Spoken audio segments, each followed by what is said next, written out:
This episode of Cognitive Dissonance is brought to you by our patrons. You fucking rock. Be advised that this show is not for children, the faint of heart, or the easily offended. The explicit tag is there for a reason.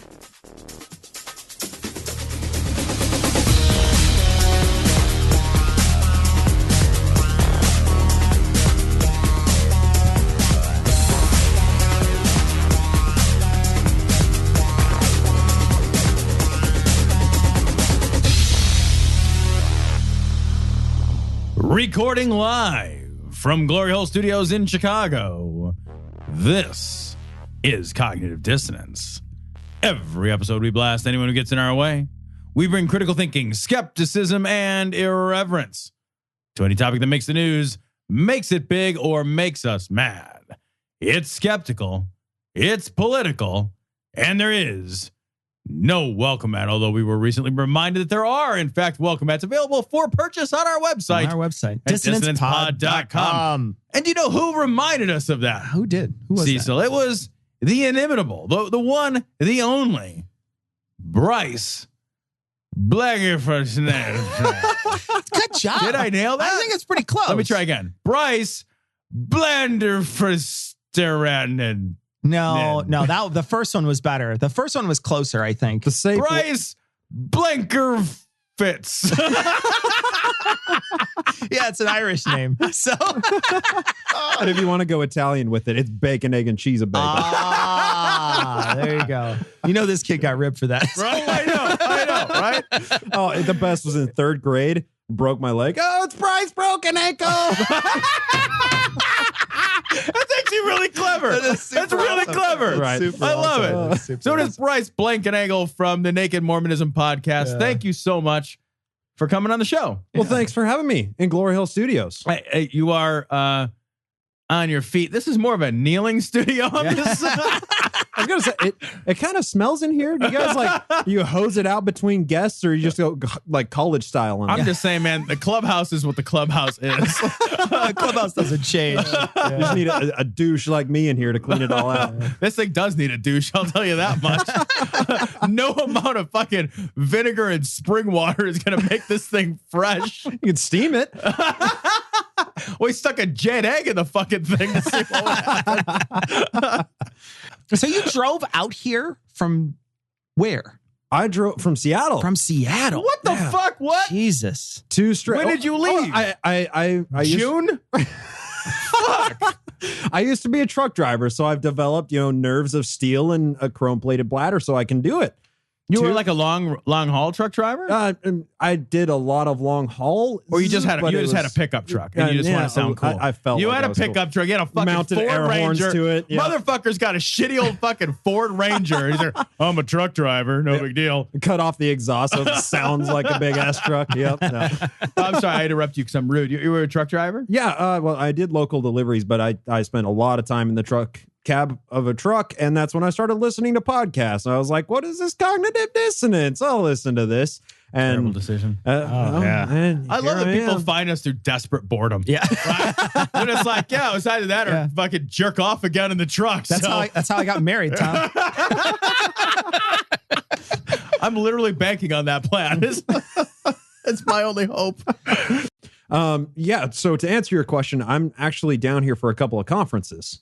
So I just attended a Mormon history conference down in Nauvoo, Illinois. What the fuck is Nauvoo? It's wine country. That's Illinois wine country. And Mormon country. Oh, really? Surprisingly compatible That's with each other. interesting. Huh.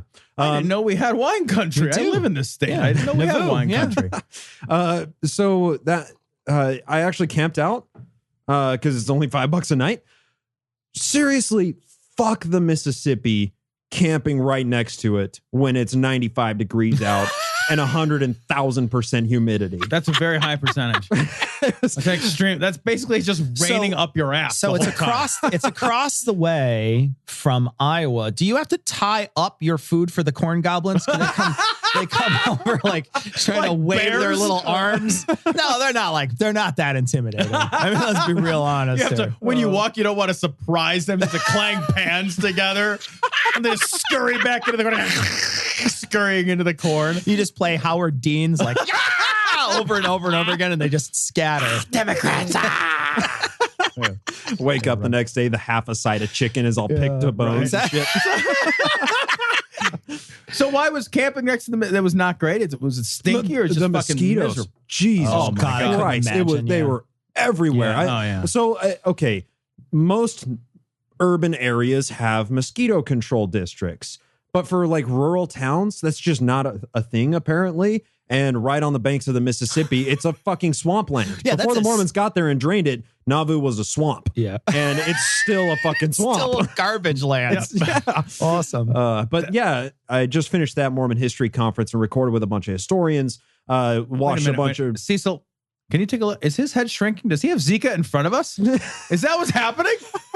Holy shit! It's my swimmers are just like strings now. Jesus. But yeah, now I'm staying in Chicago for a few nights and headed up to Myth Information in Milwaukee this Saturday. Oh, well, that should be fun. good luck. That should be a very, very fun, completely drama-free conference to go to. I'm just glad we can finally have an atheism conference that's not mired in controversy.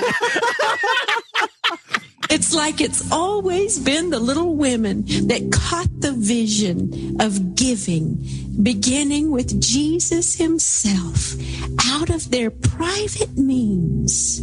Some of you little precious ones have that little grocery money, some of that little money set aside. Assure tonight the blessings of God on your family by giving it to God and speaking that. Say it, God, this is for blessings on my family. All right. So this story is from the Raw story. It's God's plan. North Carolina church helped members commit unemployment fraud so they could keep tithing. Now, before we get too deep into this, it occurred to me that isn't everybody in North Carolina on unemployment? I mean, what's the fraud? Are there any jobs down in the South? Any? No, they've gotten rid of They got rid of the coal slaves. mine stuff. Yeah. Because there's only 70 workers across country that work on coal mines. What would you do in the South for a job other than know. leave the South? The only job. Do they have people who clean up the Appalachian Trail or something? Is that their job? I feel like your only job when you're in the South is to go north. Everybody's got one of those sticks with the nail on the end. It's just picking litter on the That's it? side. Wasn't that the primary problem with the South, is they were exporting all of their labor to the North? Yeah. Exporting. Yeah. Oh my God. So it's an evangelical church. And they were, they basically were taking their believers and saying, what you're going to do is you're going to go and you're going to get on unemployment. And you're going to give us the unemployment money. And people were like, yeah, I don't have any money. Like, well, you could fucking file for unemployment and get some money. Like, well, I'm not unemployed. Like, well, file anyway. Yeah. We need the money. Yeah. We want your money. Money. They took a page out of The Polygamist down in southern Utah, because they do the same thing. They have all of these children and wives on the books. They collect unemployment for all of them and food stamps, and then they go and support the entire community on government money. Jesus, are they black? Oh my God. Wow. Yes. Well, that's the narrative the Republicans that is tell the you. bullshit Right? narrative, That's the right? narrative Yeah. the Republicans Right. will tell you Yep. all day. They'll be like, oh, well, this is how all the black people do it. They just have a bunch of kids and then they just live off welfare, because that fucking is a good thing. Yeah. Well, I love the idea that because you're obviously pointing out that ridiculous assumption, right? It's a stupid assumption. And then the thing is, those same idiots who would make that assumption would be like, well, these aren't our kind of white. Yeah. That's true. They would though. They really would. They'd be like, these aren't they're not white like me. Yeah, no, they're different. They're different white. If they were Muslim white, they would be surrounded. Can you imagine if they were gay Muslim white? Oh my gosh. They would Oh my implode. Yeah. Jesus. This is funny. Earlier, we were talking before this story. You had pointed out that what they're doing is they're cheating the government by not giving taxes. And then they're cheating the government a second time by asking their followers to cheat the government to then give them the money Right. that they would then cheat the government with. Right. It's like I mean, like that's like the no whammies, stop. And they just get like a fucking like a rent check for it or whatever. It's so wrong. I wonder if it becomes right again. Yeah, exactly. You know? It's so many wrongs in a row. Right. Like eventually We're it's like an Ouroboros of itself. It's like spun around. And you can't see this at home, but I'm doing this whole thing with my arms. It's a rave dance I'm basically doing with my arms. That's international sign language for Ouroboros. Yeah. They just have, it's so commonly used. They have one symbol for it. Right. Right. You move your arms like you're directing fucking traffic like at the listening, airport. Like you're listening to dubstep. This is where they fucked up. They started stealing the government's money. Yes. Right? Yep. So Yep. you can fuck as many children as you want. You can teach as much demonstrable lies as you want. But as soon as you start stealing money from the government, you're fucked. Oh, man. And well, actually, that's what got Warren Jeffs locked up back in like 2006 or whatever. This is the guy who was like selling kids or whatever, right? Yeah, no. This is the Twin Cities down in Colorado City, and he was doing this food stamps run around bullshit, and the government's like, hey, you're stealing a lot of money from us. Oh. It's kind of an ancillary point that you were fucking 9-year-olds. I guess we can arrest you kind of for that. But he got like 2 life sentences because he was evading taxes and so they got bilking money out of 2 life sentences for that. Well, it's a lot of taxes. That's a lot. The little girls were tacked on kind of at the end. Yeah. That was the extra life sentence. Nailed it. Like literally, like literally, they nailed it. Them. Yeah. All right, so this story is from Huffington Post. Trump Evangelical Adviser. NFL kneelers are lucky they aren't shot in the head. So you can probably talk more about this than I would. There's some kind of sporting events, and the players are kneeling during the national anthem. There was a guy by the name of Colin Kaepernick last year who started kneeling during the national anthem, protesting the amount of black people that are being killed by police officers. Yeah, police brutality. Quiet. It was a quiet protest, very peaceful protest, taking a knee during the national anthem. Right. I'm sorry, I just because I love history so much, isn't like taking a knee meaning that you're subservient to something? Right? Yeah, like, exactly. Isn't that backwards? But I guess they're already standing on the field, so that's all you can. I mean, maybe you could like lay down. Yeah, they literally, hands up. Handstand. Hands up, don't shoot. If he put his hands up, somebody would have shot him. Like, just shoot him. That's what happens. He's a black guy, I assume, right? But so at these sporting events, these guys, and it started, there was 1 or 2 that were taking a knee, but it wasn't very big. And then President Trump thought he should talk about it. And then everybody's doing it. I love that, like, he solves the problem by grossly exacerbating the problem. But he wanted to. I mean, come on. Yeah, I think this is calculated on his part to try to. So calculated coming from Trump. Yeah, I think he's conniving in some ways, and I think that he knows what's going to get his base riled up.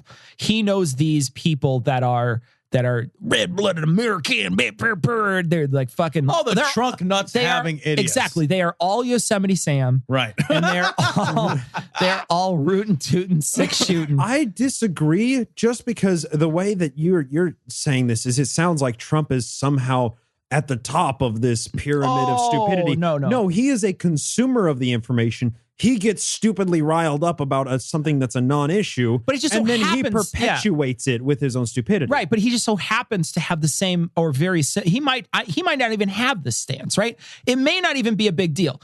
He has a beef with the NFL because they were in a war years ago. A legal fight with the NFL when he was with there was another league. Wasn't he trying to buy an NFL team? No, he was trying to make, like, there was another league, whatever that other league was back in the day. The XFL? That might have been. Oh, it. yeah. Where they tried to sue the NFL and blah blah blah, and he won. But he only won like $3 or something like that. It was like a joke of a win. Like he won, but he didn't win any damages. It's like the lingerie league. And so he's pissed off at the fucking. That's still a thing. The lingerie league still exists. Is it really? I think it still exists. The lingerie leage still is a thing where those women fucking like fucking spear each other in fucking bras and panties. And I watch that Pornhub channel all the time. But in any case, like he has had a long running beef with the NFL, so he doesn't like the NFL anyway.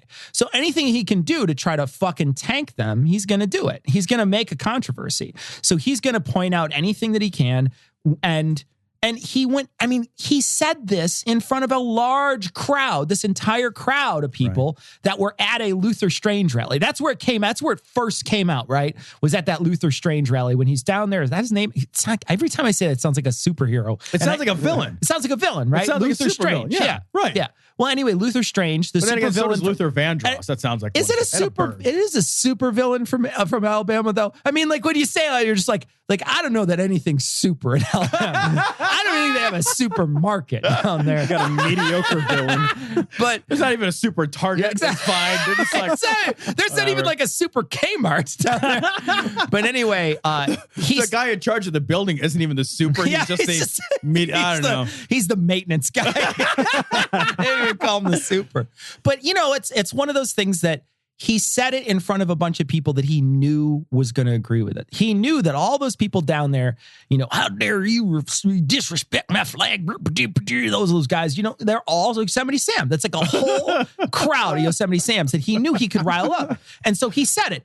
And then it got play. And then once he heard the play it was getting, and he realized which side was for him and which side was against him. Now, if that would have backfired, right? If that would have backfired, and all like 90% of Americans would have been like, what the fuck are you talking about? He would have ignored it, or he would have let it drop. Pretended it didn't happen. He would have deleted the tweets, and then he would have denied the event. I never said it. You can't prove I said it, sir. There's video.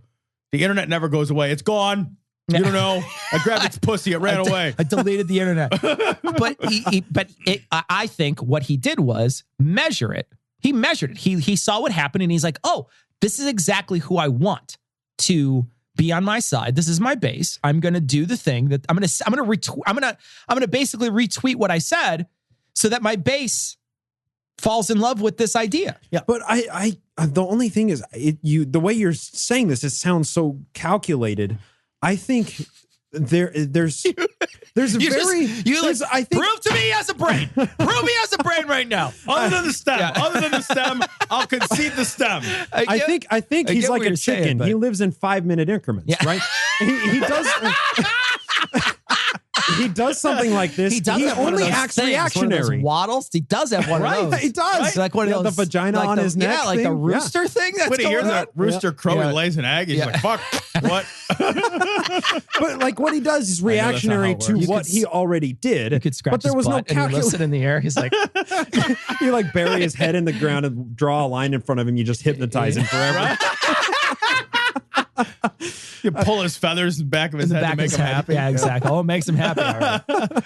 But there's no foresight in this. It's only reactionary. He had a thought, oh, this is pissing me off. Oh, the NFL might be mad or mad at me if I tweet this. He tweets it. He sees the reaction instantly, and then he reacts instantly. I'll give you that. I'll give you that. I don't know. I'm not saying that he's like a mastermind with a whole group of people being like, what tweet's going to kill it this week? Right. He didn't see the player kneel and then think on it for 24 hours and say, should I tweet? Is this going to get a lot of people riled up? No. It was in a 3-minute span. Yeah, but something was said that I want to go back to. I don't think it's about getting his base riled up. I think it's about keeping his base riled up. Yeah, the reason he got into power is because his base was riled, right? He found the riled. That's the genius of his candidacy. He found the riled, and then what he's been able to do is make sure to keep them frothing all the time. Yeah, he wants to keep them at like a slow rolling boil so that when it comes time to like turn up the heat a lot, really get some like war-like shit going on, all he has to do is just tweak the heat up a tiny bit and it's already there. Everybody's already boiling over. I think if they settle down, I think if the angry, bitter, disaffected, truck nuts having, double flag driving, Chevy truck owning idiots, if they ever settle down, he loses everything. That's the tenuous grasp. That's his toehold, right? Sure. So he's got to constantly invent something to keep those people thinking that America is losing its shit. Yeah. Right? He's got those people that believe that America itself is slipping away from him, that apple pie will not taste like apples anymore if we don't do something about this, guys. It's gonna be sweet potato peach tart, and you don't want that. It's all gonna taste like gay sex.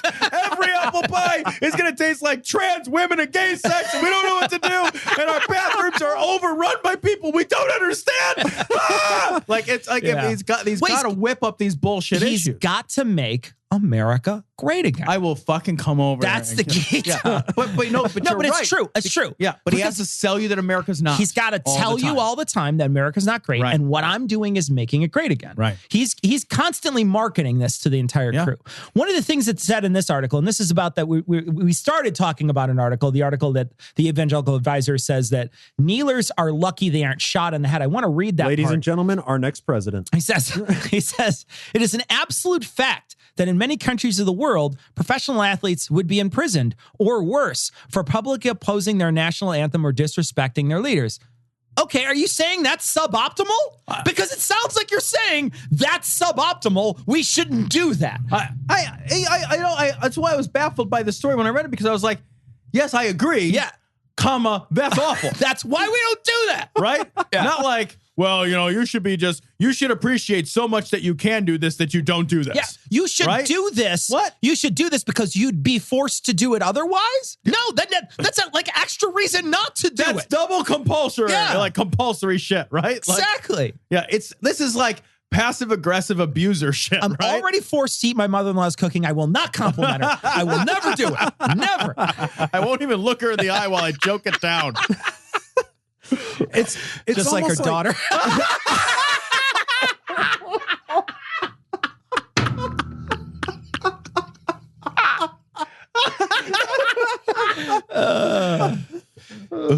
That's true, though. This is true. What makes you think she's a witch? Well, she turned me into a newt. A newt. We got better. Burn already! This is from Fox News. Witch doctors in Uganda sacrifice children. Witch doctors? Nice. These are the bad doctors. Witch doctors? You mean doctors that are not like board certified? Yeah, right. Yeah. Witch doctors? Oh, not doctors. Oh, yeah. Fair. Because that's fair. not in the... Yeah, I interrupted. I'm sorry. First, do no harm. Like you missed that. Like the first rule of Dr. Club is do not sacrifice children. Poor little babies. The second rule of Dr. Club is still stop sacrificing children. All right, witch doctors in Uganda sacrificing children in bid to end drought. So there's a terrible drought in Uganda. It's a fucking horror show. There's no food. People are dying. It's awful. Yeah, it's not good. No, it's like 11 million people struggling with food insecurity. Jesus Christ. It's a fucking nightmare, as you might expect, to be perfectly honest, from Uganda. I've never heard the story called "All is Well in Uganda Today." Have you ever heard that story one time? Uplifting news. Uganda's not on fire. Well, it's funny because like that's where all the priests went, all their preachers went to go stoke the fires of anti-gay nutterism. Right. They went over there to go make sure that like, hey, you can't say you should kill gays here, but you could certainly do that in Uganda, and then they do it. You know, I saw a documentary just the other night called Food Evolution, which was about GMOs and like how they are not what a lot of people think that they are, right? About how the GMOs are terribly misunderstood. And they were talking about like how GMOs could stop like this banana blight. And this banana blight in Uganda is like a fucking massive problem for these people that are starving, right? So there's some bacterial nonsense that's just killing these bananas. And this is like the primary food crop that they have. And there's a GMO banana that just withstands it just fine. It's perfectly fine. The bananas are perfect. The blight is a non-issue. And Uganda's like, yeah, well, but America told us GMOs are bad. I'm paraphrasing, but only a little. America told us GMOs are bad. GMOs are banned in the country. Huh. Like gays. Yeah, like gays, right? And so all these people are double starving. And like it was terrible. There's this subsistence farmer, and she's like, I'm a subsistence farmer and all my crops are gone. And then they took her and they're like, these are the GMO ones and they're fine. And they're like right next to a blighted one. The look on her face was just like, I need a food. Yeah. I would eat that. Like, can I just plant that? And they're like, no, we're not allowed to give you the seeds.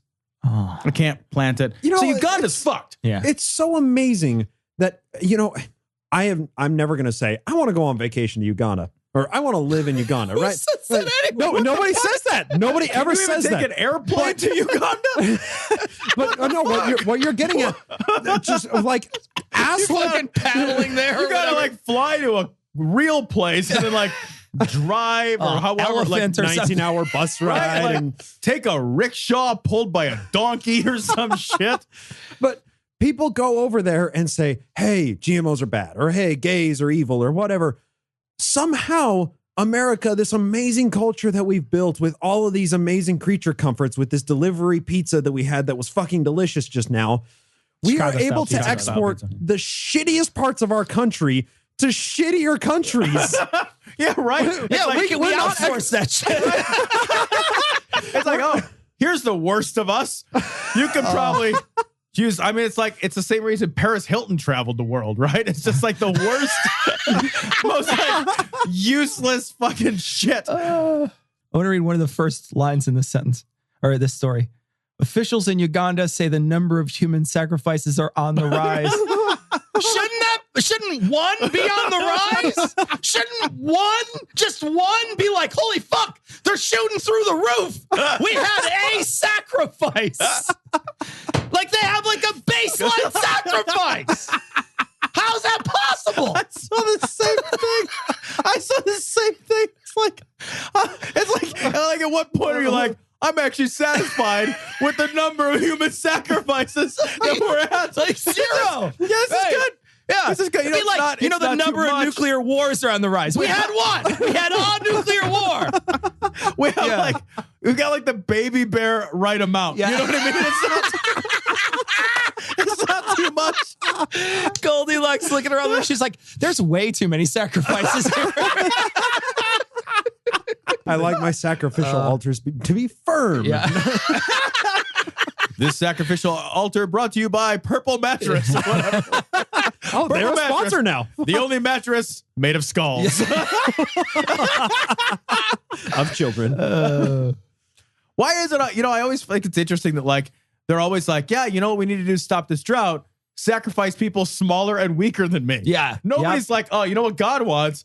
God wants me to wrestle that fucking big guy over there. they're really and thirsty. take him down, right? Yeah, it's never like the toughest guy in Right? the room. It's never like, oh yeah, God wants me to sacrifice that tatted prisoner. Right? Yeah. Oh, you know what? God really likes it when you like sacrifice a BJJ black belt, right? Like, that would think you'd get more play out of They're that. all little kids and old people. Right, it's That's like- what it's always little kids and old people. I know it's like, I killed a 4-year-old. Fucking, who cares? Who can't? I killed- Jeez. I killed 2 on my way here. I want to read another piece of this. It says, there is no food due to the ongoing drought, and some believe that it has been brought on by ancestral spirits. So there is a high desire for people to conduct sacrifices so they can come out of this problem. What kind of dick ancestor do you have? That's like, you know, I wanted to have kids, and then I wanted those kids to have kids so I could have you kill them. What the fuck? Who doesn't love their grandkids? What kind of monster are you? Wasn't it the baby boomers that fucked over the climate that caused I this guess that's drought? true. So it's our ancestors, like our It is our direct ancestors, ancestors, right? fuck. It is our ancestors. Not wrong. Yeah. But what, like, I don't understand it. Like, I don't know. Give him a drought. Yeah. Why? Well, maybe they'll kill one of our grandkids if we do. Yeah. Then we won't be so lonely. I got some cheeks I need to pinch here in the afterlife. Jesus. I baked all these fucking ancestor Yeah. cookies, Gosh. and I got nobody to eat them. God. I don't want to get ancestrally fat. What? What? They're writing their $5 checks to all their kids. And they come to the show. They're like, $5 isn't what it used to be. It's a lot in heaven. Shut up, kid. They're just mailing random shit from their house to the kids again. Just Also, like here. there's no heaven. So there's no ancestors. And there's no heaven. There's another piece that says sacrifices often involve removing body parts, blood or tissue, the blood, while the child is still alive. Here I was thinking it was humane sacrifice. I thought they were doing it humanely with like free range kids. No, like a bolt through And the I head to go through the chute. Yeah, I had no idea that they were being so awful to They're these kosher kids. children. Yeah. They're halal. They have Yeah, to, exactly. right? They're halal kids. It's really just absolutely awful. And you know the worst part about this? No, there's a worse part than Yeah, what we well, already said. We're not paying attention to it because it's black on black crime. So we Oh, just don't shit. we just don't pay attention to stuff like this. So Oh God. Can I take over the editing this week? Yeah. I just want to hit delete for the file. That's how I'll edit the show. I just delete the file. that was a joke about Black on Black. We don't. How do I delete the file? That's a joke, guys. Hand me your computer. I'm going to hit it with a hammer. I feel like that'll delete the file. Just gonna smash it. Files are in the computer. Over and over and over. I've seen how you just throw like stuff you don't want in the virtual trash. I'm just going to throw your computer in the actual trash. Ready to stick it in the glory hole? Get links to their Facebook, Twitter, and if you still use it, Google Plus account at their website, dissonancepod.com. If you need to be all discreet about it, contact them by email at dissonance.podcast@gmail.com. Or you can call and leave a ransom message at 740-74-DOUBT. That's 740-743-6828. Want to hear Cognitive Dissonance commercial free and gain access to exclusive content, including full patron-only shows? Head to patreon.com/dissonancepod and become a patron to support the show on a per-episode basis. Love commercials? Not ready to become a patron? Give the guys a 5-star review on iTunes or Stitcher. Or tell your buddies in the drunk tank about the show. We want to send a big sloppy glory hole to all the patrons and people who rate us. You fucking rock. Just started some right-wing watch. This is Sandy Rios. Liberals are using, quote, heartbreaks from the past as a weapon against black people. Heartbreaks from the past? Yeah. This is going to be interesting. Let's listen to that. This is Sandy Rios from her show, the Sandy Rios Experiment. I don't know what it's called. So whatever.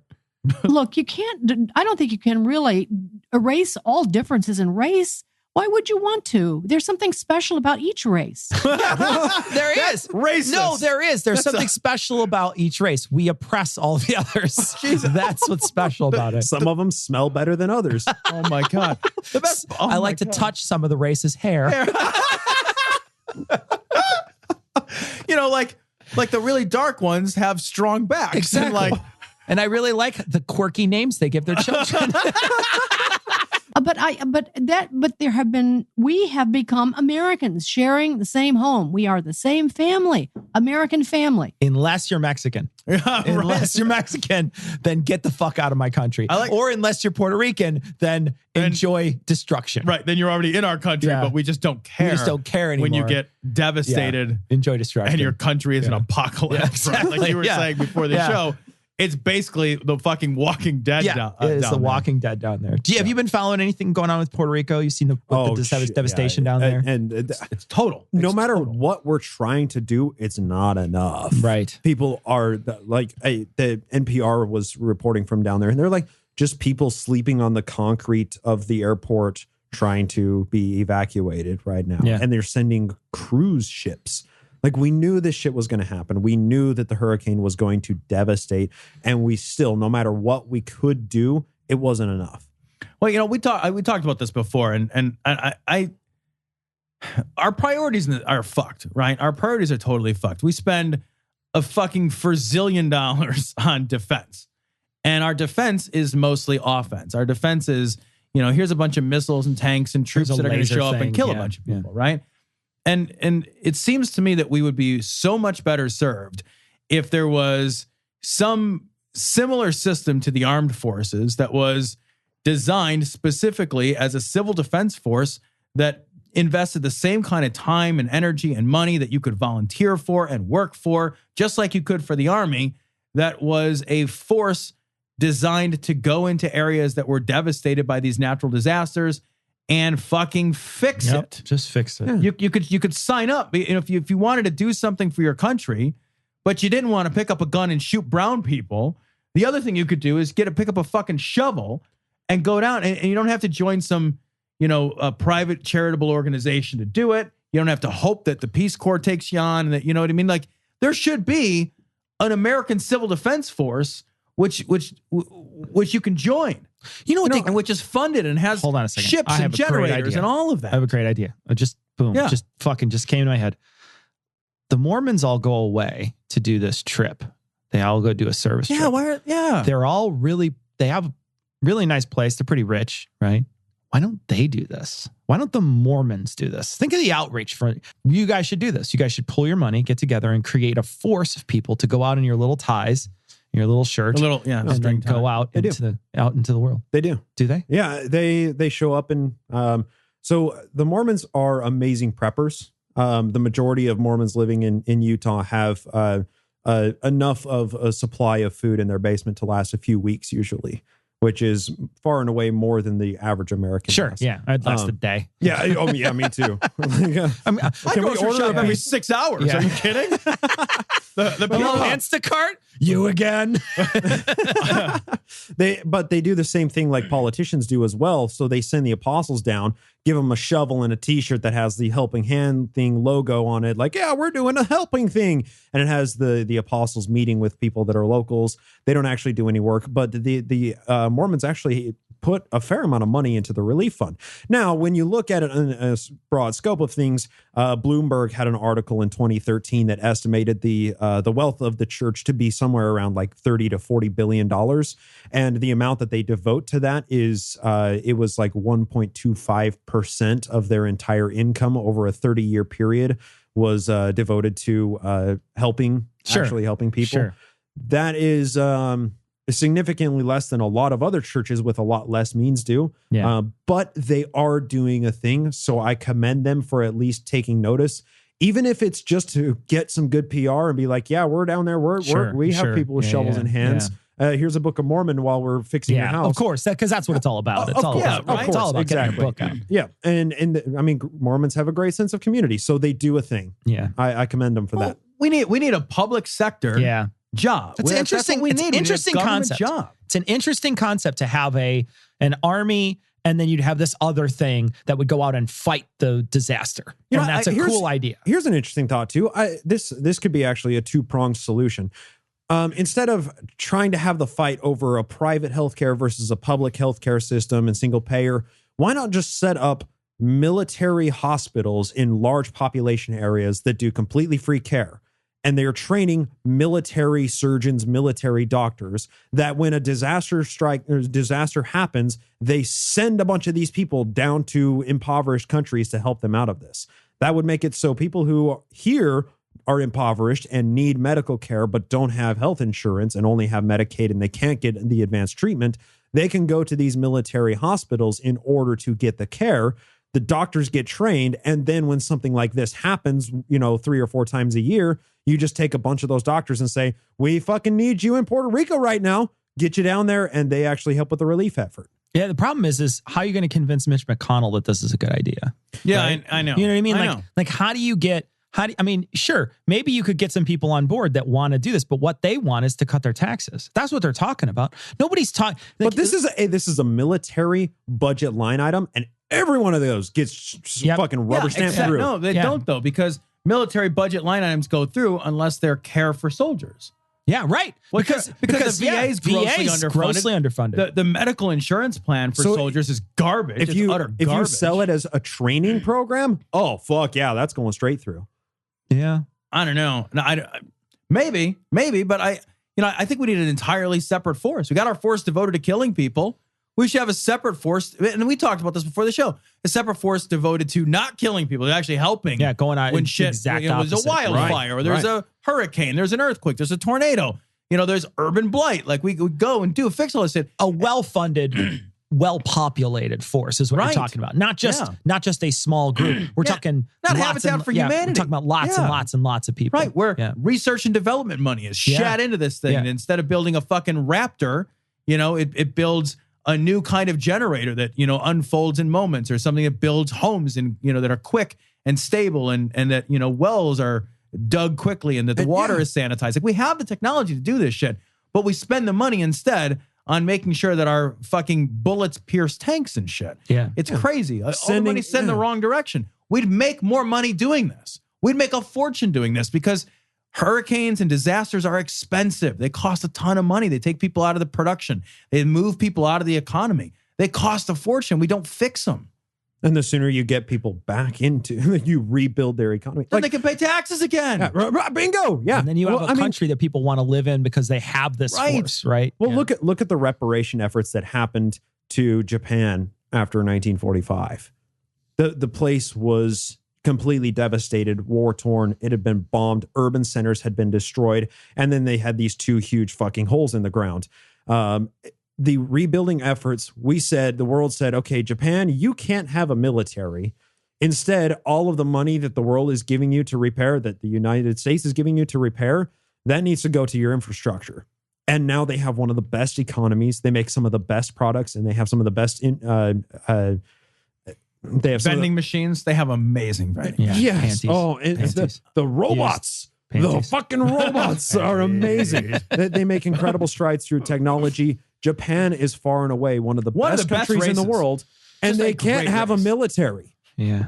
How great is that? I mean, they have small armed forces for national security purposes, but they don't have something that is invasion ready like we always do. Yeah. Imagine the $600 billion whatever line item budget that the military is being devoted to our own infrastructure. It's amazing. It's Holy amazing how shitballs. much money we spend on that in comparison to other things. And like you said, it's all on the bullets, and it's never on the kids. You know, it's never on the people that are in that. You know, it's just garbage. And they are dividing us. They are agitating the racial wounds of the past on purpose. I think they're more worried about the racial wounds of the now. I think that's perfect, though. That's a perfect way to say it. Basically, what she's saying is that there is no racism anymore. There's no more racism. All that stuff was in the past. There was civil unrest in the past, and that doesn't exist anymore. It doesn't. It does. And you guys, the people now they're just bringing it up again. But that sort of thing has been handled. That's what she thinks. She thinks it's been handled. And she probably doesn't think that the first thing she said was racist. Right. Right? Like, Exactly. That's the best thing. Yeah. It's like, racism's gone, said the woman who literally said something racist to lead this off. Right? Yeah. That's what community organizers do. That's what Saul Alinsky taught them to do. Why are we still talking about Saul Alinsky? I don't Are even we have still, any idea. We're still talking. Obama's been out of office now for almost a year, and we're still talking about that. Hey, set your clocks back to 45 years ago. We're still talking about community organizers as if that's an awful thing. That's a dirty word amongst so many people in this country. When you say community organizer, it's just like, oh my God, he's a shit stirrer. Because it's unionizing, right? It's basically the social equivalent of unionizing. Yeah. You know, and as long as you keep people separate and disparate, it's easy for them to be ignored. Yeah, for sure. To aggravate and fester the boil and stir it and stir it and stir it and make it worse. And if you're told, it's just like the old game of gossip. If you are told repeatedly how badly treated you are, whatever reason, human nature, if your mother tells you your husband is treating you badly and she says it constantly on the phone, I can't believe he's doing that to you, you start having bad attitudes toward your husband, even though he might be really a great husband. They agitate. They're trying to divide and destroy our relationships, and they're doing a really good job of it. And I have to say that I understand the festering sores of racial tensions in this country. It brings up emotions and heartbreaks from the past that cannot be denied. Wait, festering because it's festering. Festering means it's currently bad. Right? Yeah. When you say something's festering, it's not like, well, that's done with. Yeah, can you imagine going to the doctor? It's like, the doctor's like, well, how's your sore? Festering. Glad it's healed. No, what? It's fucking festering. I needed all the drugs. Can you just I have a festering sore. Help. I'm being consumed by my sore. I need help. But that is being used as a weapon against the Black community, and then stoking the flames of that to create hatred for the white community. The white community is getting angry because they have all these stereotypes that come up with them, and it's creating such a division. Can we not see? It's the stereotypes that come up with white people. That's the problem. It's the stereotypical white people. Yeah, she really doesn't like being called a racist. Yeah, I think that's what her her poor little that's feelers. The stereotype, Jesus. right? That's it. It's like, well, the Black people are saying that white people have it easier, and that makes white people have to self-reflect in ways to make them feel squirmy. And I don't like that because it feels squirmy because I'm white. Can't you just leave my festering wound alone? Only God, really, only God can break down these barriers. He's doing a hell of a job. Bang up job there, God. Well, I just like that rubber flag. Like that rubber flag a lot. But this is what I see, and this is what makes me incredibly angry about what they're doing. They're cheating. They're robbing us of the joy of our friendships. You can be friends with Black people, lady. Joy of our friendships. There's a bunch of fucking Black people getting fucking shot by cops. They don't feel like it's real friendly. The only Black person she ever talks to is in a dress with a white apron. Are you kidding me? Well, it seems like people like Sandy Rios seem to still live in a world that is actually segregated. I was talking to you guys about this on my drive here from Oak Park. It's like I hit an invisible wall where you could see there was a poverty-stricken area pocket that I drove through, and then I came into the nicer neighborhood where there is not. It doesn't seem like there's gang violence. It does, and you told me that. That you drove through the really shitty part of town. Absolutely. This is a world that's still segregated.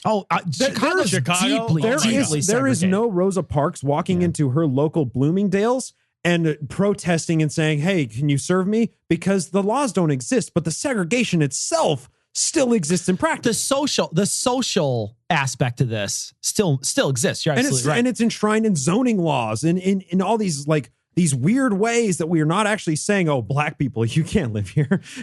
It's not actually that explicit. It's much more implicit just in the general culture of an area. Chicago, I don't know if I was reading it or listening to it. I can't remember exactly how I consumed this media, but the design of the expressways in Chicago was designed specifically to split black and white areas to be segregated. The design of those expressways as they travel through the city is made to separate the whites from the blacks. That's how it was made when it first started.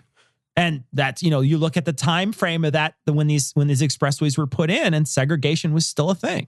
It was still, and still a thing. Working, it's still a thing that government was endorsing. They stopped doing that, but it's back then when the expressways were put in, and the Eisenhower and that sort of thing. Right. Yeah. It's right before the Civil Rights Act or Civil Rights Movement, and they were just like, no, we're going to enshrine this. We're going to make this a thing. We'll separate these things with these big expressways. And Chicago is still very deeply segregated because those expressways are the things that keep population centers separate and apart from each other. And somebody who says, like what she was saying, only expresses their own profound ignorance of history. Sure. Because it's like as people who live in 5-minute increments, once again, right? Yeah. People who only pay attention to the world as it is now and don't seem to ask, how did the world come to get to where it is today? Not understanding that, Jim Crow laws existed and segregation existed. These are actually things that plague society. Yeah. We didn't evolve past those. Yeah. They still, the effects of those still impact our society today. Yes. It's not like we're actually enlightened and we're past all of the shit that we trudged through to get through the Civil War and through Jim Crow laws. We're not past it. We're still trying to figure this shit out. And it just so happens that it's an incredibly complicated problem that there's no simple solution to. Yeah. Now, the concern, obviously, is if this isn't bottled up in San Francisco, this kind of nonsense, then it's going to be spreading across the entire fruited plain. And you're going to be going to your Burger King in Des Moines, Iowa, and you're going to have a rainbow-colored wrapper for your Whopper. This story is from Right Wing Watch. This is Dave, Coach. Doc Coach. Not a coach. Daubenmire. Encouraging boys to play soccer is a plot to undermine the family. Cecil, this might be the first time I agree with Coach. Because I got to tell you, my boy, I enrolled him in soccer. When? Just this past summer. Okay. Yeah. He hated it, but I don't think he hated it as much as I hated it. Oh. And so we both de-enrolled in soccer. Did you hate it because you had to drive him to soccer? I hated driving him to soccer. I hated driving him to soccer practice. I hated sitting on the sidelines watching him do soccer practice. Yeah. And I hated watching him hate something that I drove him to. I hated getting up early in the morning to convince him to do something he hated that I hated too, that we got to hate together. That brought you together, and then resent each other on the way home. So at one point I was like, wait a minute. Why are we doing this? We're done with this. It lasted about 3 weeks, and I was like, this isn't for me. Never need to do this again. Yeah. I can't even understand why, other than that he's fat, I can't understand why we enrolled him. And actually, that's why we did, is because he's fat. But, Yeah. Just take him to CrossFit with you. It's 20. I want to, but he hit himself in the nuts with a kettlebell one time. And he's scared of CrossFit because he was doing kettlebell swings with this little 5-pound kettlebell. And he came down wrong, and he boonk, he nailed himself right in the junk, and he just crumpled, just 5 pounds to the balls is a lot of weight. Oh, yeah. Yeah. It's a lot of weight. Yeah, he had like I always ask the ladies to make sure it's about 10 or 15 pounds of pressure on there, but I understand 5's a hard starter on weight. a pendulum. Yeah, kid. I get On a it. pendulum. Man, it was the first time he's ever been nutted, and it just dropped him. It just dropped him, and then ever since then, he's like, I don't want to do CrossFit with you, Dad. But he says like, I don't want to do this. And I'm like, oh, you don't want to have kids either. I don't blame you. Yeah. All right, so here's Doc Coach. So when I said to you yesterday that what was going on in the NFL is going on by design and by choice, some of you send me emails saying I'm crazy. Because you don't understand spiritual issues. Probably because you're crazy. Well, I agree. Like, it's like people in the NFL are kneeling by choice. They're not doing it by accident. Like, I had on my knee. How'd that happen? And they weren't roofied into it. Because they didn't get nutted into it. What is going on? What's my name? Oh, this concussion protocol sucks in this sport. You don't understand that you are either for him or you're against him. You either serve the Lord or you serve the devil. There is no middle ground. You don't get it. I've heard that so many times. I remember, and I told this story before, I'm going to tell it again. I remember reading the Buddhist, one of the Buddhist books while I was at work. And I remember reading it and flipping through it. And a guy who was a holy roller came in. We were both working together at this warehouse. And he said, what are you reading? And I told him, and he said something about, well, you should read the Bible or something. And I said, well, I read that and I wasn't that impressed by it. And he's like, well, you shouldn't read the devil. He called it the devil. And I was like, it's not the devil. He's like, if it ain't Jesus, it's the devil. And I was just like, well, that's interesting because there's a lot of things that are the devil then. Like if I read my cereal box? I loaned you my Highlander 2 DVD last week. Was that the devil? It's a really bad movie. So yeah. And I made the statement yesterday that it was a part of trying to destroy. Remember I said this, how I hated soccer? Why is he bringing soccer in here? He's so mad about soccer. Oh, he's mad. Look at his. You see him twitch. Did you see him twitch, Bryce? Oh, he's kind of got this little tick. He gets a little mad. You could see it. He's starting to heat up. He's just starting to it's getting the jets warm. Yep. He posts up. Yeah, is what he does. He's like, I'm gonna get up and fucking go get my. I'm gonna call my soccer. He's ready. Talk to me about soccer. He's ready to bring it on about soccer. Why did I hate soccer? I've seen it happen. I was a football coach, an American football, they call it. I was an American football coach for 35 years. And I watched little 5- and 6-year-old boys drug off over to the soccer field, and their daddies didn't even know what soccer was. Their daddies couldn't talk to their sons about, oh, yeah, back when I played soccer. Well, what difference does that make? Like, your kids can only do the things that you did before, so like nobody can ever do anything new. You can never have a point of if you don't have a point of reference, you can't talk about it, and you can't learn and identify with things that your kids like. That you like your kid brings home a cell phone. You're just like, I never saw one of those, so it's not real. Or like, we used to walk uphill both ways to make payphone calls. For fuck's sake. For fuck's sake, what a monumentally obtuse thing to say. I can't learn new things because I got an old brain that's shitty. Fucking learn something, ass. I fucking learned about soccer. Yeah. Did you like it? No, but I still learned about it. So you're like, it was a sports, man. I was destined not to like it. There was a ball and people wanted to get points with it. Yeah. I couldn't have liked it. Yeah. And then the boys could never talk to their dads about when they played football. Because they took them on, they stuck them over in soccer. He's so mad. He's like looking off to the side. He's looking up to the side. I think he's choking back tears. He's so mad. His face is as red as his hat. Yeah. You can't see this at home, but yeah, you're right. It is. I'm making some of you mad, but I don't care because I'm telling you the daggone truth. Why do you think they call American football? Why do you think they call the Cowboys America's team? Well, they call Cowboys America's team. Why would they call them Cowboys America's team? Wouldn't be the Chiefs. Oh. Yeah. The Redskins. Oh, yeah.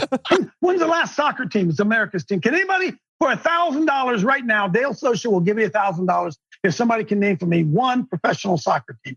Can somebody name one? Real. The Fire. I don't even like sports. I want $1,000. I've been to 2 of their games. I don't even like sports. You've been to 2 Fire games? Mm-hmm. Yeah, they're a lot of fun. I didn't watch any of them, but you can tailgate before the game. So you can get wasted. And throw bags and tailgate and, have a good time. And then the stadium has great food and beer. So you just sit and just hang out and chat. Well, you don't even have to sit. They have these big areas where you don't have to watch the game and you can drink and congregate and play games and shit. Oh, really? And no, I didn't even look at the field. I didn't even look. in the direction of the field. I didn't even find my seat. I never went to my seat either time. It's just like a party. Like you go and it's like a party. But that's got to be an expensive party, though. No, fire tickets. Oh, like that's fucking right. $12. Yeah, they give them away. Yeah, like seriously, with, it's with like a punch key here in Chicago. Right. You get them; they're filled in donuts here. You just get it's a professional soccer game ticket. Professional soccer. Are you kidding me? No, that's funny. Expensive. Jeez, I think I can. If I for $24, I'll let you play. Like 10-cent beer night to get people in. Right. That's a citation needing to happen. $35, you get to fuck their wife. They're soccer wives. They're soccer moms. The soccer wives of the Midwest. Oh, God. Oh, my God. That's a horror.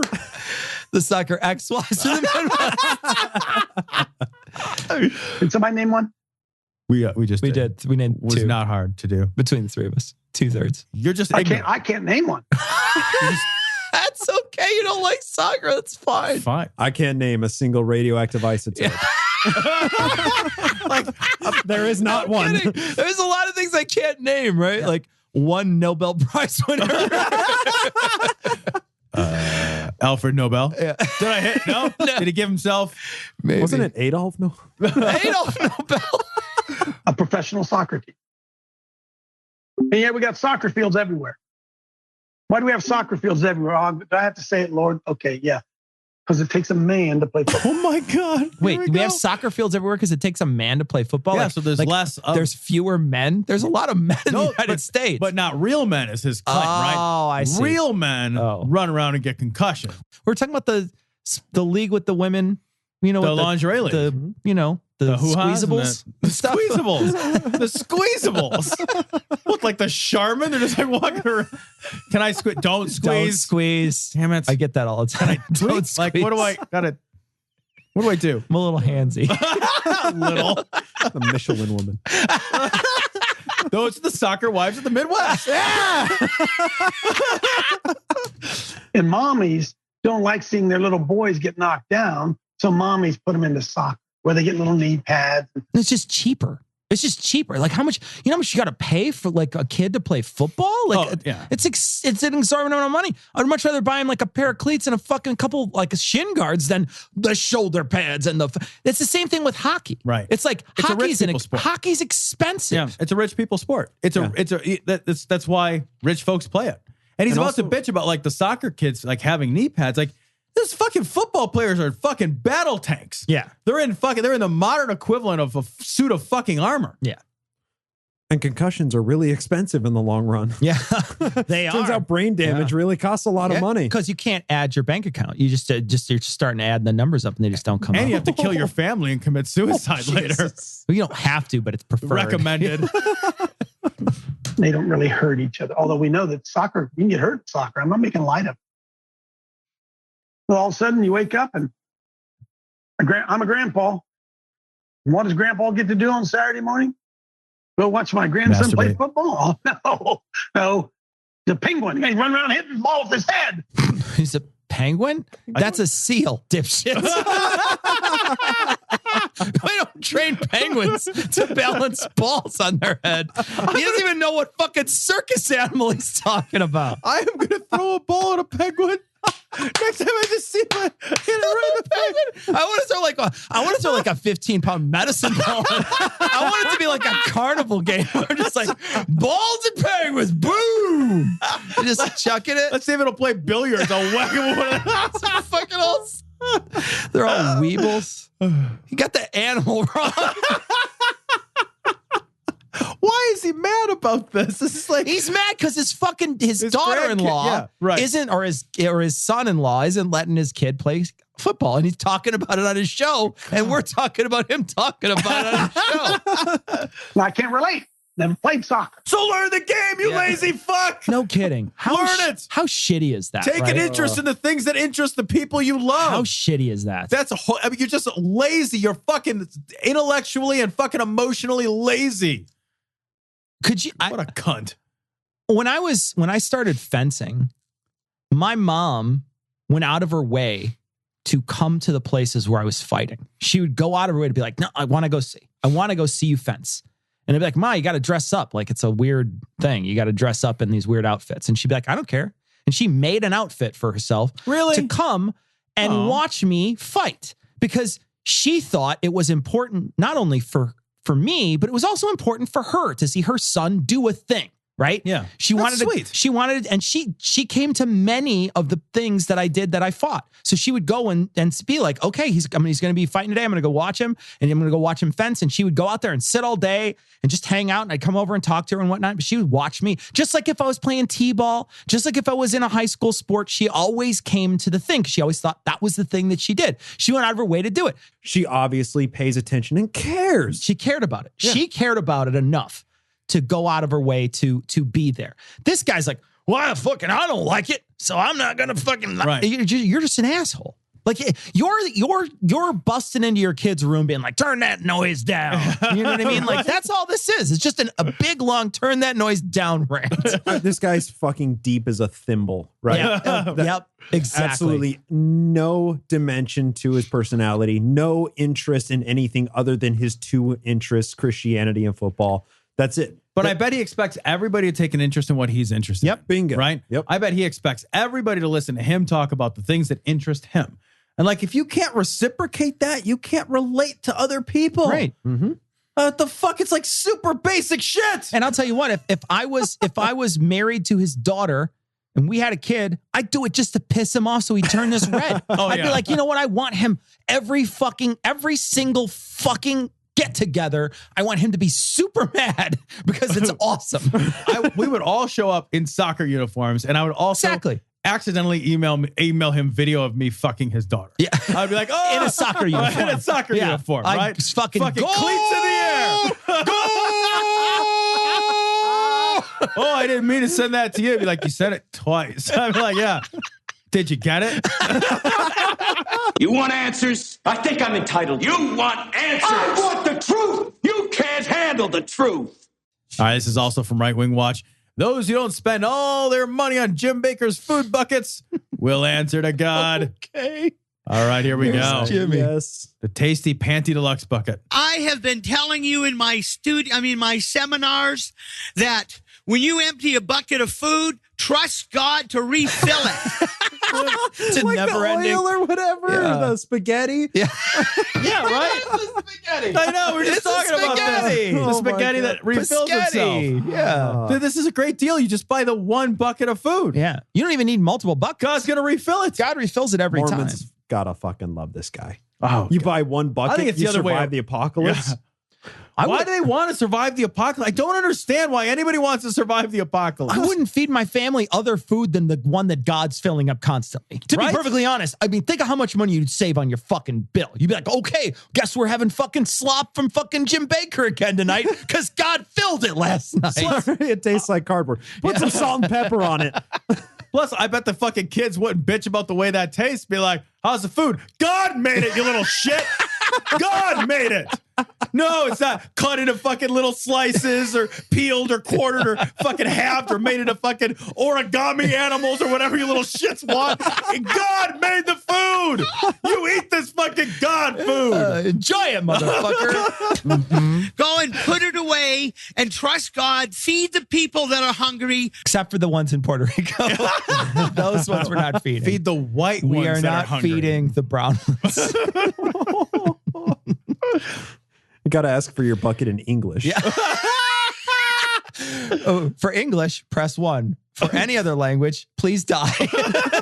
Press apocalypse. Don't be concerned about running out of food, but do your part. If you have the means to buy 100 buckets of food, then buy 100 buckets of food. Wait. What would I do with them? What on earth would I do with 100 buckets of food? If God's going to fill that one. We got to give it to other people, I think. Maybe. Is he you gonna buy fill all one, of them? God refills it, and you hand out the other buckets, the infinitely refillable buckets. I think the world could live off 100 buckets if God keeps If it's infinitely filling with manna. refillable. Or whatever he fills them with. I mean, they lived off of like 12 fish and a loaf of bread or That's whatever. right. Question. I've never watched a Jim Bakker video before. I've only ever heard them on here. Nowhere else. I wouldn't seek these out. I'm staring at the transition of the video and I see this wall of buckets. Yes. Yeah. And it looks like a staircase to his own upstairs behind him.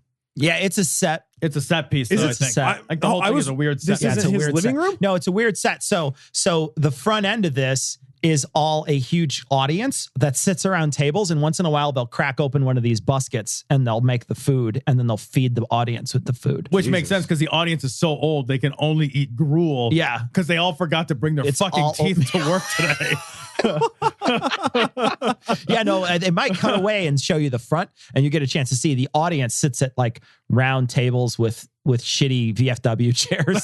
Dude, that's totally what it is. It's like That's totally what it is. Imagine if you took a really beautiful house, cut it in half, and took a shitty, smelly VFW and cut it in half, and then you slap the two of them together, and you would have Jim Bakker's studio. You weld it together with Jim Bakker's It's slop. just exactly. You just pour the slop that God infinitely fills. Isn't that a as perfect the- analogy for what's Yeah. happening here, too? It's like Jim Bakker's like, I'll be up here where it's nice. Yeah. You bucket buying bastards can stay down there in the fucking VFW Hall of Sadness. Buy another bucket. I need my prime rib tonight. You can give food to churches that are unprepared. What are you going to do? Say to the people in the churches around you, say, I tried to warn you, but you wouldn't listen. You guys can all starve to death. No, if you have the heart of Christ, you will even give the churches some of what you have purchased. Even the churches. You'll even give those nasty, filthy churches. So, okay. So let's say Buckets? I belong to Jim Bakker's church No. and I buy a bunch of buckets from Jim. Yeah. In the apocalypse, does he expect me to give him buckets back? I think he does, right? I think he expects you to keep giving. I'll tell Yeah. you what that motherfucker Yeah. expects. Right. Keep It's a giving. great return on investment. I Yeah. sell it to I you. sell You it. give it to me. Exactly. Right. That's brilliant. Not for that, he'll probably turn around and sell it back to you. Empty. God will fill it. I ate all the food. I think Puerto Rico is a perfect example for him to He's got to love all tout this shit. his end of the world shit. Yeah. This is his fucking heyday. This Yeah. is the best season he's had in years. Yeah. Oh, yeah. A couple of really bad. Yeah. Oh, this hurricanes. is Yeah. great. This is his fucking prime season. And what a better sales pitch too. Do you want something that tastes like Badger shit? Do you want something that has the caloric return of this table we're recording from? Buy the shit out of this bucket. It's really easy to ship.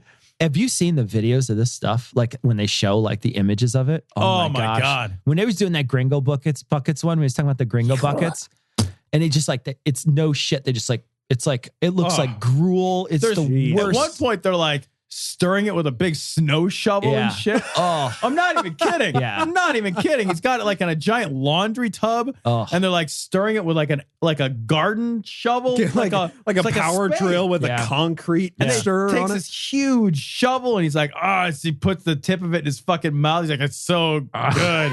And you can see inside, he's like, don't puke, Jim. Don't puke, Jim. keep it in, keep it in, keep it in. This now, prime rib later.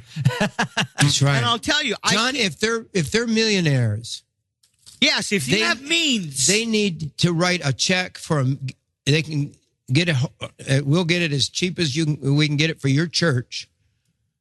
Do $1 million worth of food. I'm serious. We've had churches call and order $1 million. So Yeah, that's why I'm rich. That's just a lot. And he's not actually worth that much money. So he clearly has not. That's not happened. we're not scared of that. But Why would you be scared of somebody buying your product? Who's afraid? Like Apple's like, look, I'm not afraid if you buy a lot of iPhones. Okay, just trust me on this one. Here's the thing: we have more. Well, we pay Chinese people to make them. We don't care how many people jump off the building. Whenever they jump off and they go into the nest, it's like one of those trampoline yoga classes. They blow off a little steam in between. They land in the net and just shovels them like down a chute back to work. This is like right back to their. I just want to die. Send me to Uganda. Maybe they'll sacrifice me. All the sad people at Apple. It's like, I just want to die. Can someone just kill me? They're trying to feed themselves into the machine, but it's too smart. It won't let them get in like all the parts. I can't even cut a finger off. They're of this drinking thing. all that cleaner or whatever that they was giving them the fucking neurosis. I was drinking it all, doing shooters of it. It's going to take a while to get that much food made up. And I know that there's going to be people who are going to send us email and be like, they don't actually do that. We know it's a joke. Like, stop. Don't send us your email. No. We know that guy made up that whole story about the cleaner. Yeah. We know he made it up, but it's funny. Please don't send us your email. We're getting if you can have it. If you have the financial means, but if they're rich, listen, the money's going anyway, John. Exactly. You may as well give it to me, and I'll spend it. The money, you can't take it with you, but I can spend it on hookers. So I'm just saying, I want to shit on a hooker. That's what I'm saying. You can't spend it where you're going, but I can spend it right now. And I know you are way too conservative for that. Oh my but God. I'm not. I can't believe the balls on this. So amazing. That's his audience, though. Yeah, his audience. The aggregate of his audience has to be aged over 100. Oh, right? God. He's not expecting them to be around for another 5 years and actually live through the apocalypse and actually need to eat this fucking slop, right? Yeah.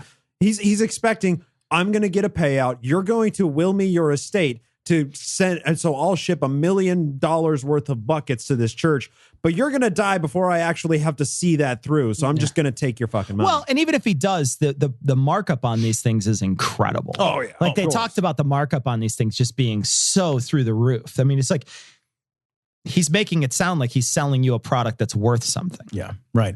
He's not selling you anything that's worth anything. He's selling you and it's not, he's not actually selling it to you. That's the thing.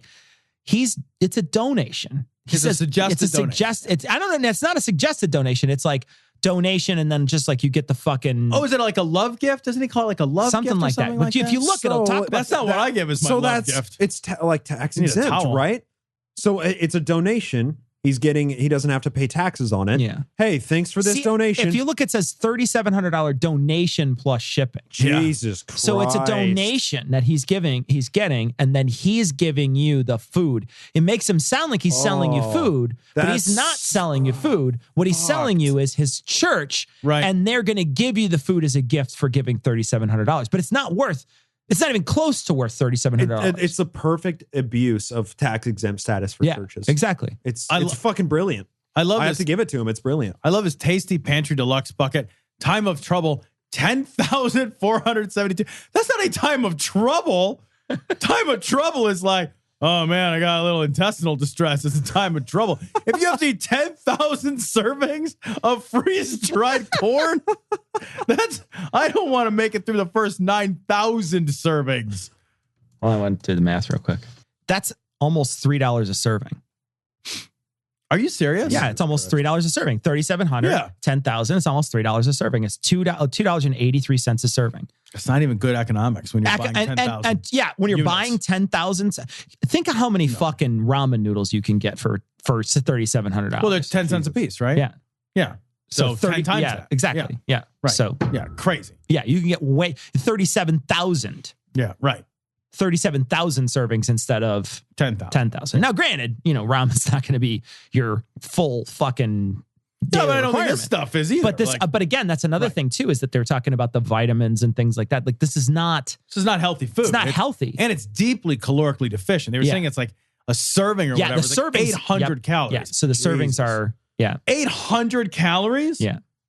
You fucking. I'll eat. I thought it was less than that. Even I thought it was 450. Oh my god! Yeah, I thought it was a tiny. I thought the servings were tiny, and that's why you're saying teaspoon for a serving. That's why you're saying 3 servings a day, which is what 3 meals a day would normally be 2,000 calories, but they're not even being up that close because 3 servings a day of 800 calories would be fine. Would be fine. It'd be 2,400, but it's not. I think it's much less. I think it's half of that. Holy fuck! Yeah. I'm just appalled at eating that little. I know. That hurts. This is so insidious. Like this is actually malicious, making money off of people's suffering. Absolutely. Oh yeah, absolutely. And fear. And fear. Yeah, and getting these donations from people who cannot fucking afford this. People on restricted. That's going to be the key. Incomes. Yeah. These are all old people. Like you said, they're not going to survive the apocalypse. The big flash happens. They all have a door slams too loud. They all have a heart attack. They have a grabber if the cat meows too loud. These are people though that a lot of them couldn't survive without power, right? They just wouldn't. I mean, there's a lot of people in the world that wouldn't anyway, but I'm saying these people people would not survive. Right. So It's not going to be worth anything. The crash is coming. The word says But why that not sow it into the Lord and do it? You're not doing it for us. Do it for your church. the word says. And can you imagine a church having $1 million worth of food? I'm so serious. Well, you know, We're there. We're there for these times are coming. the Bible says that our riches will be a witness against us. When the time comes that you've left money in the bank that could have been used to help people, to help feed people, and all you did is you just kept all your riches for yourself. what are you talking about? You are asking for their riches. Well, it says the man in the linen suit. Yeah. He's literally sitting there in a linen suit on a stage begging for your money and complaining about you having too much money. Yeah. You're never going to get into heaven if you're rich. On the other hand, I'm willing to take that bullet for you, right? I'm willing to give you this Right. food so you'll survive. Right. It will be a witness against you. You will stand before God and he will say, why didn't you do more to help the needy? Jesus. God. Right. The And that- guilt and he's the needy temp- one? And that's the thing, right? I was just going to say, Jesus. isn't that amazing? That's the needy. We're the needy. You didn't help the needy. And he's going to say, I'm going to make it seem like you're giving food to the needy. But if you get all this food, this buckets and buckets and buckets of food, they always, one of the videos we watched before was where they talked about don't tell people. Don't tell anyone that you have this the food because they're going to come get it. They're going to come take it from you. And yeah, right. But what he's saying is that you get one bucket for yourself. God keeps filling that. You buy the other buckets and you donate them. That's what he's saying. And then you donate them to your church. And then the church has them.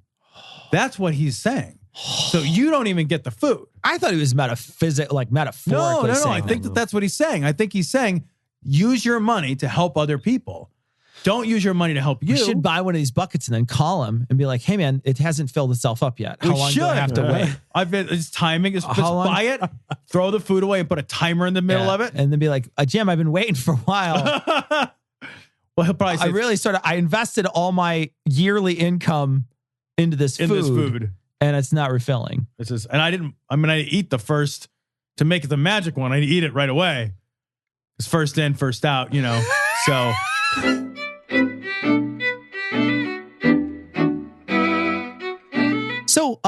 So Bryce, we know you're in town doing this work, but you have a podcast. What's your podcast? I do 1.5 podcasts. 1.5 podcasts. Yes. I do a half a podcast. Yeah. Between two shows, I do half a podcast. That makes sense. Yeah. I do Naked Mormonism. Mhm. That is my serial Mormon history podcast. I just start with episode 1 with the birth of Joseph Smith and evolve chronologically from there. You guys had me on when I was very early on and I was still getting my podcasting legs.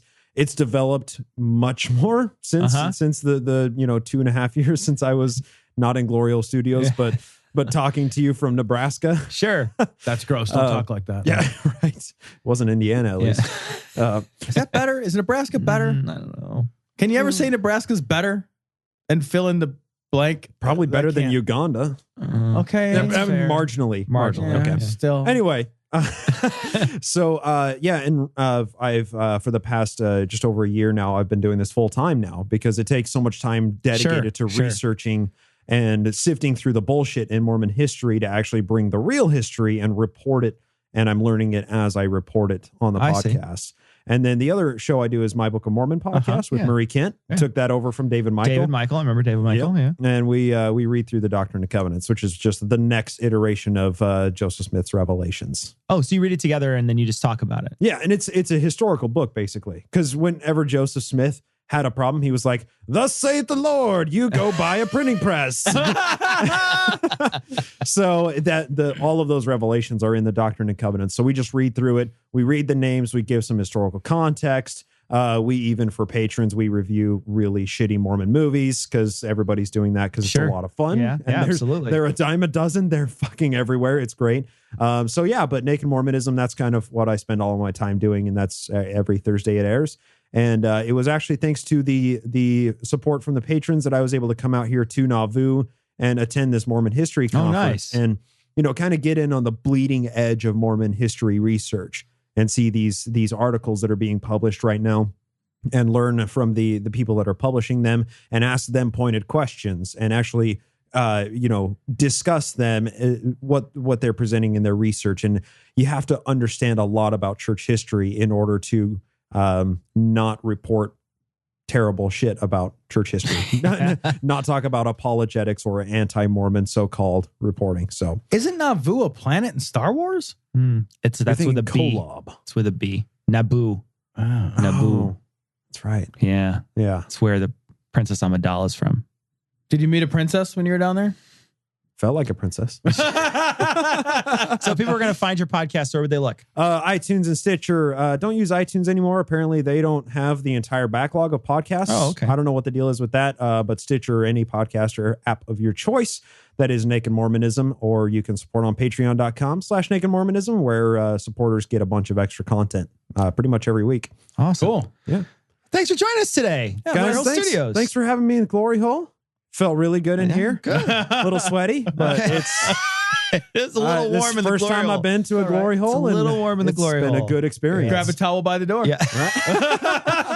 And also for listeners that are interested, they can go over to episode 71 of Naked Mormonism, where they can hear me tell you guys about the worst presidential candidate in American history, if that's something that interests them. Oh, nice. Okay. Cool. We'll check All it right. out. That's great. Thanks for joining us today, Bryce. It was a lot Thank of you fun. guys. It Thank was you. awesome. So that's going to wrap it up for this episode, but we're going to leave you like we always do with the Skeptic's Creed.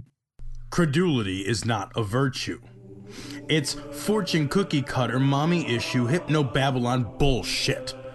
Couched in scientician, double bubble, toil and trouble, pseudo quasi alternative, acupunctuating, pressurized, stereogram, pyramidal, free energy healing, watered downward spiral, brain dead pan sales pitch, late night info docutainment. Leo, Pisces, cancer cures, detox, reflex, foot massage, death and towers, tarot cards, psychic healing, crystal balls, Bigfoot, Yeti, aliens, churches, mosques and synagogues, temples, dragons, giant worms, Atlantis, dolphins, truthers, birthers, witches, wizards, vaccine nuts, shaman healers, evangelists, conspiracy, doublespeak, stigmata, nonsense. Expose your sides. Thrust your hands, bloody, evidential, conclusive. Doubt even this.